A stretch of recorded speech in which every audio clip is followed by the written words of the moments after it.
negotiating for win-win. Though there are situations when the other approaches are useful for negotiating with a former spouse, the collaborative style can lead to the best outcomes.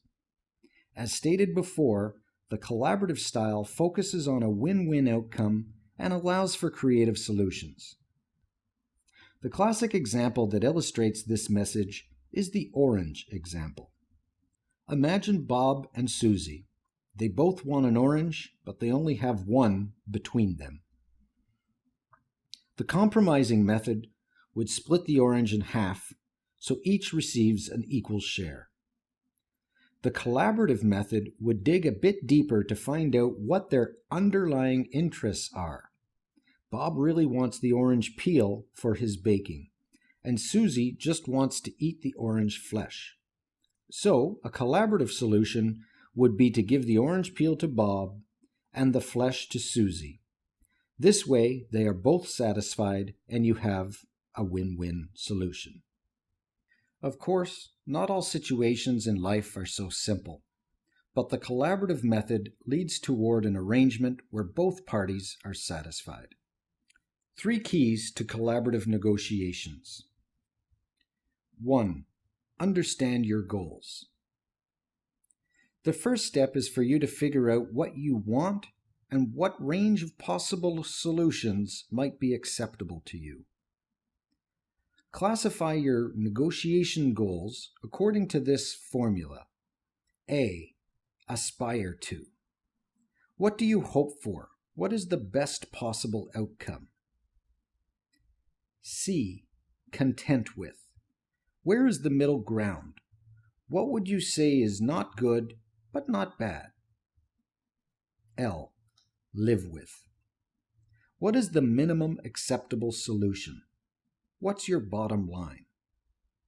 This classification is known as your ACL. It reflects your best case scenario, the middle ground, and your worst case scenario. For example, you may aspire to have the kids weekdays and every other weekend and during holidays. You'd be content with weekdays and shared holidays, and you could live with shared 50-50 parenting time 2 weeks on and 2 weeks off.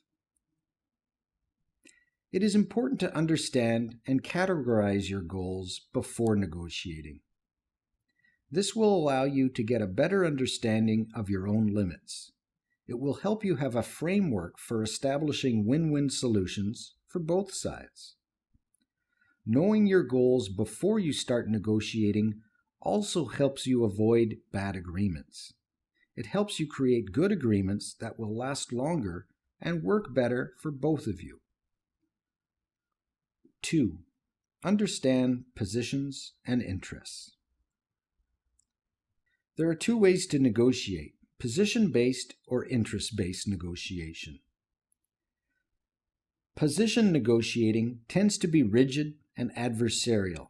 For example, this is my position, take it or leave it. The problem with positional negotiation is that you get too rooted into your position and you lose sight of what's important to you.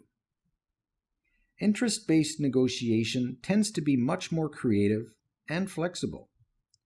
Interests are what your positions are based on. Interest-based negotiation is more likely to result in optimal solutions. Consider these examples. Your position is, I want $50,000.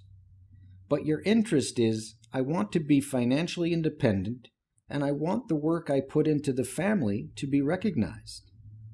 Another example, your position could be that I want the kids for New Year's Day so they can visit their grandparents during the traditional celebration. But your underlying interest is for the kids to have a good relationship with their grandparents and to appreciate their cultural traditions. In the first example, it may be possible to negotiate for $50,000, but not to fulfill the real interest. On the other hand, it may be possible that both parties share the interest of financial independence and recognition. In the second example, the only way to satisfy the position is to have the kids on New Year's. However, if the parents focus on the interests, a much richer solution may see the kids getting to have more experiences with the grandparents and experience more cultural traditions.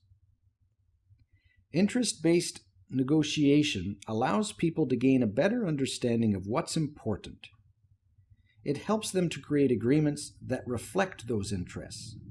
These agreements often last longer and are followed because they meet the deeper needs of the parties than positional agreements. Collaborative negotiation uses an interest-based approach. Here are some tips for interest-based negotiation. Think about each topic and figure out what is important to you about this and why. And put yourself in the other person's shoes and imagine what is important to them. You probably have an ideal outcome for each topic in mind. However, remember that your ideal outcome may not be what ends up being agreed upon. Keep an open mind about what the final agreement may look like. Think of a range of possible outcomes. Remember that in negotiation, it takes two to tango. You need the cooperation of the other person to make this work, and they need your cooperation. 3. Collaborative language. The third key to collaborative negotiation is to use collaborative language. It's important to talk the talk. When you're collaborating, you'll want to use the language of collaboration to keep you on track and avoid misunderstandings. The following questions and phrases are examples of collaborative style language that helps promote good communication. What if? What is important to you about? I'd like to focus on. Let's look at how we both. How do you feel about? What's your point of view on? For more tips on collaborative language, review the table below. Skills and definitions. Qualifying. Statements that explain the nature of the conflict. Accepting responsibility. Statements where responsibility is taken by you or both of you. Describing. Observational statements that have no judgment. Disclosing. Observational statements about things the other person could not have witnessed. Getting feedback. Getting information about the other person's perspective. Empathy. Statements that convey your understanding or acceptance of the other party. Commonalities. Statements about shared needs or goals. Initiating problem solving. Statements that start the search for a solution. Now it's your turn to start thinking about how you can come to a win-win solution by filling in the negotiations worksheet.